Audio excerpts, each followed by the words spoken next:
जब श्री राम जी और उनकी वानर सेना समुद्र पार लंका पहुंच गई थी तो उन्होंने तुरंत युद्ध क्यों नहीं किया? अगर इतनी बड़ी सेना तैयार थी तो सीधा हमला क्यों नहीं किया? बेटा, यही तो श्री राम जी की विशेषता थी। वो जल्दबाजी में युद्ध नहीं करते थे। सुवेला पर्वत पर ठहरकर उन्होंने सबसे पहले शुभ मुहूर्त और आकाशीय संकेत देखे।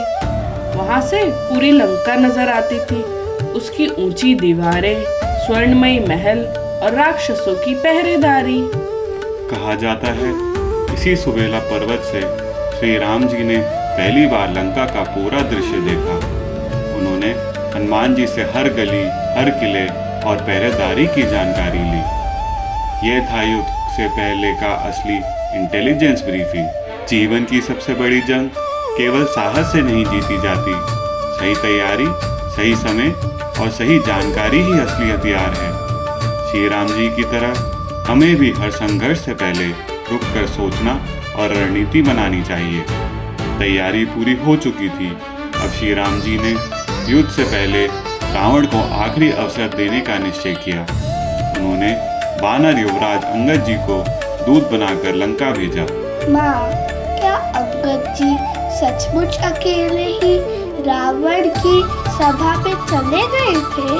अंगद जी निर्भीक होकर रावण की सभा में पहुंचे और संदेश दिया, श्री राम जी माता सीता जी को वापस चाहते हैं, युद्ध नहीं। अगर तुम मान जाओगे तो लंका बच जाएगी, नहीं तो विनाश निश्चित है। रावण ने उनकी बातों का मजाक उड़ाया और पकड़ने का आदेश दिया।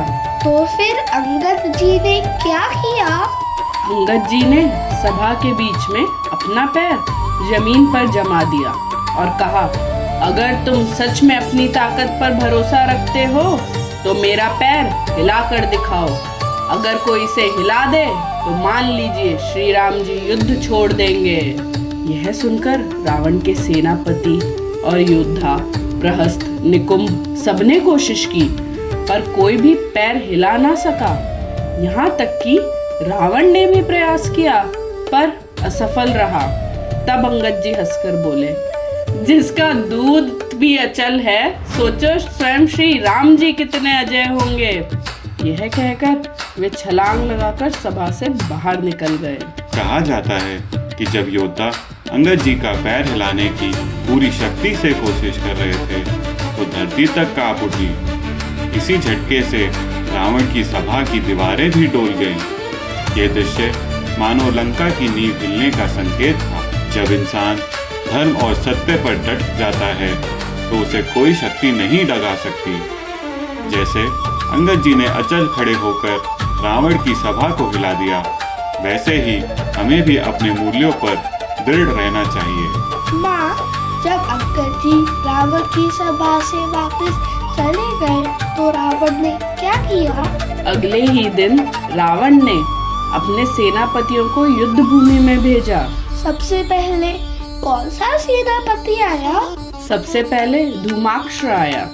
उसके साथ हाथियों की पूरी सेना थी, पर हनुमान जी ने अकेले ही उसका सामना किया।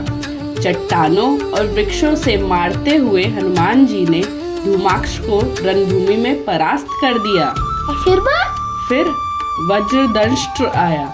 उसने अंगद जी पर वार किया, पर अंगद जी ने भीषण युद्ध के बाद उसे मार गिराया। तो क्या रावण और भी योद्धा बेचते रहे? हाँ बेटा, इसके बाद प्रहस्त, रावण जी का प्रधान सेनापति आया। वह बहुत बलवान था और वानरों को भारी क्षति पहुंचा रहा था। तब नील ने एक विशाल शिला उठाई और प्रहस्त पर फेंकी। उसी वार से उसका अंत हुआ। कहा जाता है कि प्रहस्त के मरते ही रावण के मन में पहला भय जागा, क्योंकि जिसे अजय माना जाता था वह भी श्री राम जी के सहयोगी के सामने टिक न सका। माँ, इतने सेनापति हार गए तो क्या अब रावण खुद युद्ध में आए? अब रावण ने अपने सबसे प्रिय पुत्र इंद्रजीत को युद्ध भूमि में भेजा। इंद्रजीत अदृश्य हो सकते थे और मायावी अस्त्रों के धनी थे। उन्होंने रात में युद्ध किया नागास्त्र का प्रयोग करके श्री राम जी और लक्ष्मण जी को सर्पों की तरह बांध दिया। वानर सेना रोने लगी क्योंकि उन्हें लगा कि प्रभु श्री राम जी और लक्ष्मण जी मारे गए। लेकिन तभी गरुड़ देव प्रकट हुए। उनके आते ही नागास्त्र का प्रभाव समाप्त हो गया और प्रभु राम जी और लक्ष्मण जी मुक्त हो गए। छल और भय से मिली जीत कभी स्थायी नहीं होती। इंद्रजीत के माया जाल को भी सत्य और धर्म ने पल भर में तोड़ दिया। जिंदगी में जब डर और भ्रम हमें बांध ले तो सच्चाई ही हमें मुक्त करा सकती है। इस प्रकार युद्ध के पहले ही दिन रावण के सेनापति धाराशायी हो गए और इंद्रजीत की माया भी असफल रही। अब रावण के सामने एक ही विकल्प बचा था, अपने भाई कुंभकर्ण को जगाना। माँ, कुंभकर्ण हमेशा इतने सोते क्यों रहते थे?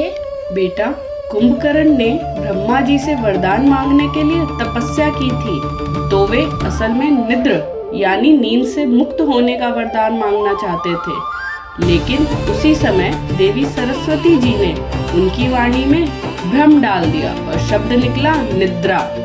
वरदान उल्टा पड़ गया। अब उन्हें 6-6 महीने की गहरी नींद में सोने का शाप मिल गया। तो फिर उन्हें कैसे जगाया गया? राक्षसों ने उन्हें उठाने के लिए सब कुछ किया। ढोल नगाड़े बजाए, शंख फूके, हाथियों को दौड़ाया, यहाँ तक कि भालों से भी चुबोया। आखिरकार उनके सामने भोजन और शराब के ढेर लगाए गए और तभी कुंभकर्ण धीरे धीरे उठ बैठे। जागते ही उन्होंने पहाड़ों जितना भोजन निगल लिया।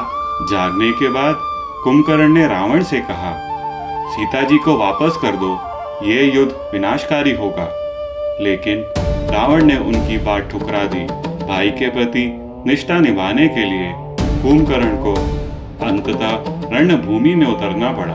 जैसे ही वे रणभूमि में उतरे, वानर सेना में हाहाकार मच गया।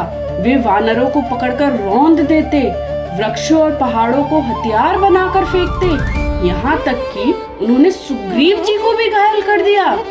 तब श्री राम जी से उनका सामना हुआ। प्रभु ने पहले उनके हाथ काट दिए, फिर पैर, ताकि वे प्राणियों को और कष्ट ना पहुंचा सके, और अंत में दिव्य बाण से उनका सर अलग कर दिया। कुंभकर्ण धरती पर गिरे और पूरी लंका कांप उठी।